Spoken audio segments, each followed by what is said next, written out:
Assalamualaikum warahmatullahi wabarakatuh. Selamat berjumpa kembali teman-teman mahasiswa pada mata kuliah Khat dan Imla. Pada video kali ini kita akan belajar mengenai Kitabatul Hamzah Al-Mutawassithah wal Mutatarrifah. Penulisan hamzah yang ada di tengah kalimat dan yang ada di akhir kalimat.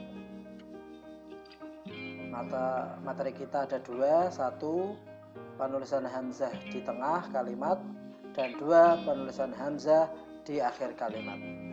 Yang pertama penulisan hamzah di tengah kalimat. Perhatikan contoh-contoh berikut. La takunu mustahzi'ina bighairikum. Kam min fi'atin qalilatin ghalabat fi'atan katsiratan biidznillah. Yastafidul qari'una min qira'atihim. Kullukum ra'in wa kullukum mas'ulun an ra'iyati. Wamsahu biru'usikum wa arjulakum ilal ka'bain. Al-kidhbu ra'su kullil dhunub. Ahsanun nasi khuluqan aktsaruhum muru'atan. Perhatikan kalimat-kalimat yang di situ terdapat hamzah, yaitu mustahzi'ina, fi'atin, al-qari'una, mas'ulun, biru'usikum, ra'sun, muru'atan. Penulisan hamzah yang ada pada kalimat-kalimat tersebut ada kalanya ditulis di atas ya, ada kalanya di atas wawu, di atas alif, dan ada kalanya ditulis sendiri atau tidak di atas huruf-huruf lain. Sekarang, kapan kita bisa mengidentifikasi penulisan hamzah yang ada di atas ya, di atas wawu, di atas alif, dan ditulis tersendiri? Maka perlu kita mengenali kaidah penulisan sebagai berikut. Yang pertama, penulisan hamzah di atas huruf ya, yaitu jika yang pertama maksuratan bikulli hal, jika hamzah itu berharokat kasroh maka ditulis di atas ya apapun kondisinya. Artinya tidak melihat huruf sebelumnya, huruf setelahnya. Jika hamzah berharokat kasroh maka selamanya ditulis di atas ya. Contohnya as'ilatun, naimun, bai'un, ro'isun, mawaidu. Perhatikan hamzah yang ditulis di atas ya tersebut ditulis di atas ya karena dia berharokat kasroh. Baik depannya itu harokat kasroh, harokat sukun, atau huruf mati. Maka apapun kondisinya, jika hamzah berharokat kasroh maka ditulis di atas ya.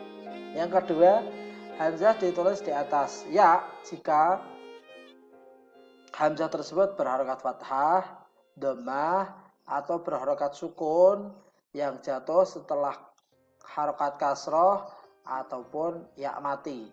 Contohnya wi'amu, hamzahnya berharokat fathah dan jatuh setelah kasroh, maka hamzahnya ditulis di atas ya. Nasyi'una, hamzah berharokat dhammah jatuh setelah kasroh, maka ditulis di atas ya. Bi'run, hamzahnya berharokat sukun jatuh setelah kasroh. Musi'una, hamzahnya berharokat dhammah dan jatuh setelah ya mati. Semua kalimat ini hamzahnya ditulis di atas ya. Yang ketiga, hamzah ditulis di atas ya jika berharokat fathah dan jatuh setelah ya mati. Contohnya hayatun, bi'atun. Ya, tiga kaidah ini adalah kaidah penulisan hamzah di atas ya. Kemudian yang kedua, penulisan hamzah di atas wawu. Yang pertama, jika hamzah tersebut berharokat dhammah jatuh setelah dhammah. Contohnya syu'un. Yang kedua, Hamzah tersebut berharokat dhammah dan jatuh setelah harokat fathah. Contohnya aqra'uhum, haula'i. Yang ketiga, hamzah yang berharokat dhammah dan jatuh setelah huruf mati selain ya. Contohnya mas'ulun. Yang keempat, hamzahnya berharokat fathah dan jatuh setelah dhammah. Contohnya fu'atun, yu'akhiru, su'alun.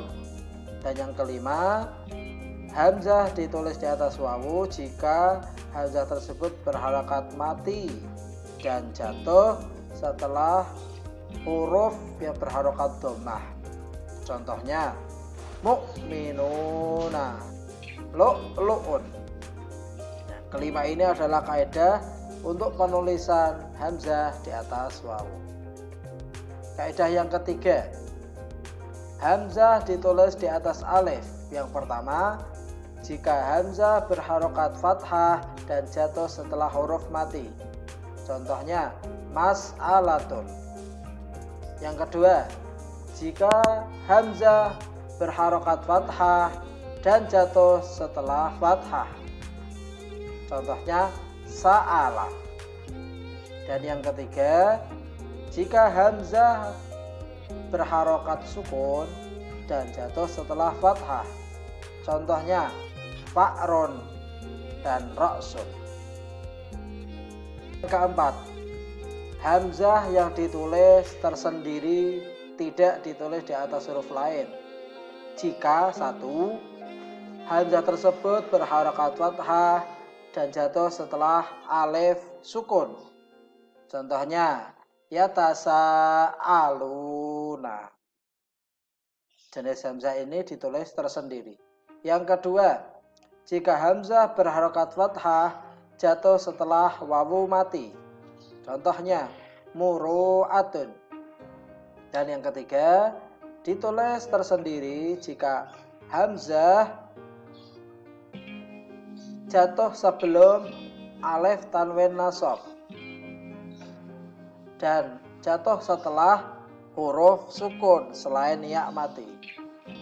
Contohnya juz'an. Intinya hamzah tersebut bertempat pada kalimat yang harus diakhiri alif tanwin nasab dan jatuh setelah huruf mati. Contohnya juz'an. Ketiga ini adalah kaidah untuk penulisan hamzah yang ditulis tersendiri. Demikian untuk kaidah penulisan hamzah yang ada di tengah kalimat. Berikutnya, penulisan hamzah yang ada di akhir kalimat. Kaidahnya ada 4. 1. Ditulis di atas alif jika jatuh setelah huruf berharokat fathah. Contohnya qara'a. Yang kedua, ditulis di atas wawu jika jatuh setelah huruf berharokat dhammah. Contohnya takafu'u. Yang ketiga, ditulis di atas ya jika jatuh setelah huruf berharokat kasroh. Contohnya syati'un. Dan yang keempat, ditulis tersendiri jika jatuh setelah huruf mati. Contohnya wudu'un, quru'un, du'aun, tif'un, dan mali'un. Demikian untuk kaidah penulisan hamzah yang ada di tengah kalimat dan hamzah yang ada di akhir kalimat. Terima kasih. Syukron jazilan ala timamikum. Syukron wal afu minkum. Wassalamualaikum warahmatullahi wabarakatuh. Jangan lupa klik, komen, dan subscribe. Terima kasih.